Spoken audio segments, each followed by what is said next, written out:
Hello, my name is Sarah Lemos, and this is my documentary proposal project on bisphenol A. So what is bisphenol A, or BPA? BPA is an organic compound, meaning that it contains a carbon and hydrogen bond or a carbon and carbon bond. Specifically, it's used in products made of polycarbonate plastics or epoxy resins. It is commonly used as a food contact surface coating for cans, metal jar lids, coatings and finishes for various items, automobile parts, and many more. So why is it controversial? BPA has become controversial in recent years due to findings within many scientific studies that label it as an endocrine disruptor. An endocrine disruptor is a chemical compound that interferes with the endocrine system and therefore other bodily functions regulated by it.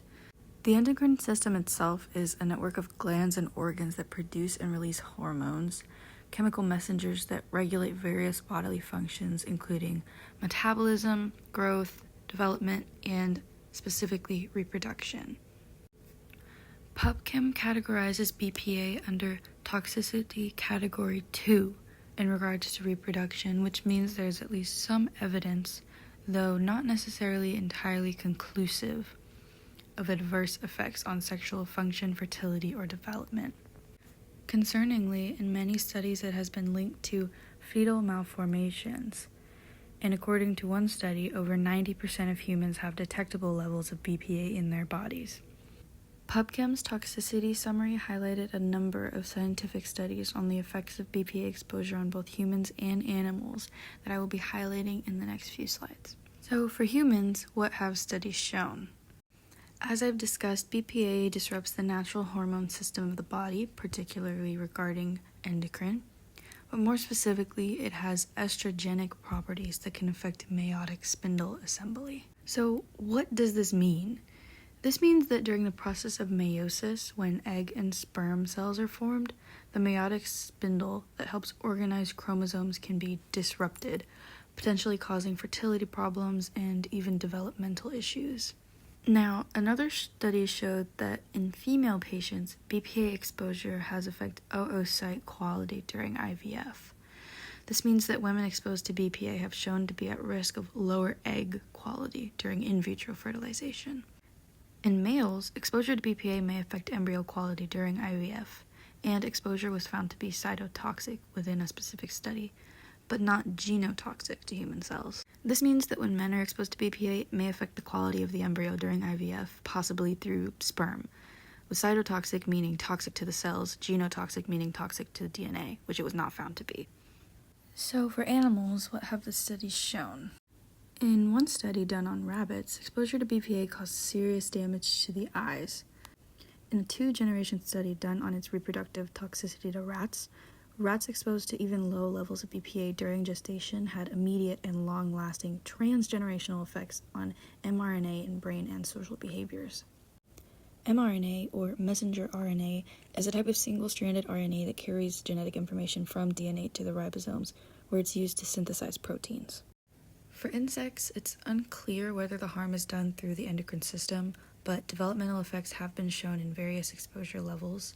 Both midge larvae and marine copepods have shown developmental inhibition at even low levels of exposure. So how does it enter the environment to begin with? Release can occur during chemical manufacturing processes and transport. Post-consumer release, or after you buy it release, occurs mainly through effluent discharge or sewage discharge from municipal wastewater treatment plants. It also reaches our environment as it leaches through landfills, through combustion of domestic waste, and the natural breakdown of plastics that contain BPA.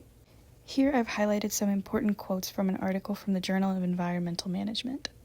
Of particular concern are chemicals that act as agonists or antagonists on vertebrate estrogen and androgen receptors. One such compound is bisphenol A, BPA, which appears to be both an estrogen receptor agonist and an androgen receptor antagonist. An estrogen receptor agonist, put simply, means that BPA mimics estrogen within the body, which can obviously cause hormonal disruption. Androgen receptor antagonists block the binding of androgens to androgen receptors, preventing their biological effects. BPA has been found at low levels in surface water, sediments, soils, and biota, and although it degrades quickly, it is pseudo-persistent in the environment because of its continual inputs. So despite the fact that it breaks down quickly, us humans are constantly releasing it back into the environment. So how can we combat the usage of BPA? Well, the first step is to refuse products containing BPA. But how do you know to begin with? Read labels. Lots of times labels will say on them BPA free. Another way is to simply choose alternatives like glassware, porcelain, steel, even bamboo. Lastly, to further on the labels thing, it's important to know your labels. For example, polycarbonate plastic containing items may be marked with the recycling code number 7 or the letters PC, which you do not want.